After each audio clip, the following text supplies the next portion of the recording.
Hello everyone, in this video we'll show you how to populate your scenes using the new Asset Brush Placement tool and the latest Chaos Cosmos additions.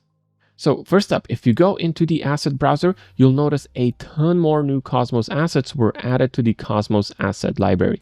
There is a bunch of new additions in numerous categories that should help you better present your exteriors and interiors, which, arguably is always welcome. These additions were sort of pre-announced late 2025 on the Chaos blog, so in case you aren't keeping tabs on it, it might make sense to do that. Now, besides new assets, there's also an interesting new tool that got added to your toolset that can make scattering assets across your scenes easier.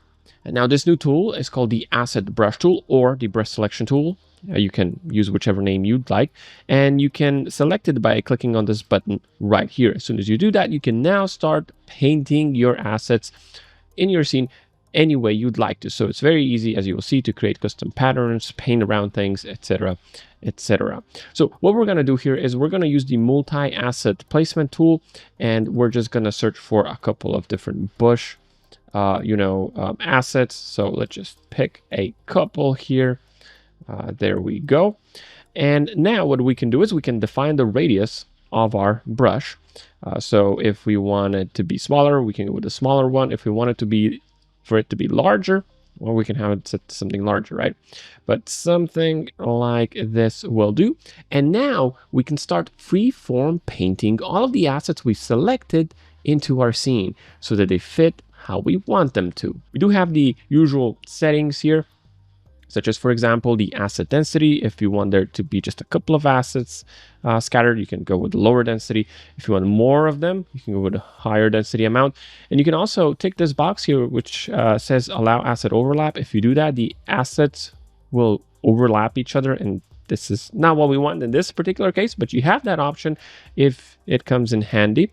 And obviously, you also have all these other randomization settings, etc., etc. Now, if at any point you're not happy with what you've painted and you want to correct it, you can do that. Just select the Erase Selection tool and, just erase, that sort of brush stroke that you created earlier. Once you're happy with your setup, click Confirm Placement. And then once you're ready to go, apply the changes, let Enscape do its thing. And before you know it, you can take a scene that looked like this and you can make it look more like this.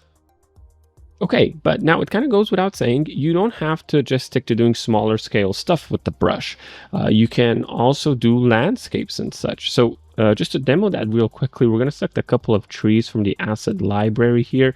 And then we're also going to increase the brush radius, because right now it's a little small. And for landscapes, you might want to try going with a larger radius. It's going to probably make it a little bit easier to paint things in, right? Then you just go ahead and you start painting in your trees. Now at this point, it might be a good opportunity to also talk about the randomization options that you have here.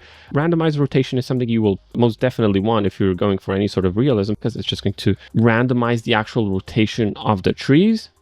But then you can also adjust the randomness of the scaling. So this is going to adjust how each individual tree that you're scattering is scaled. So there's going to be some deviation from its default scale. And you can do the same with tilting as well, right? So how much each and every individual tree instance is going to be tilted.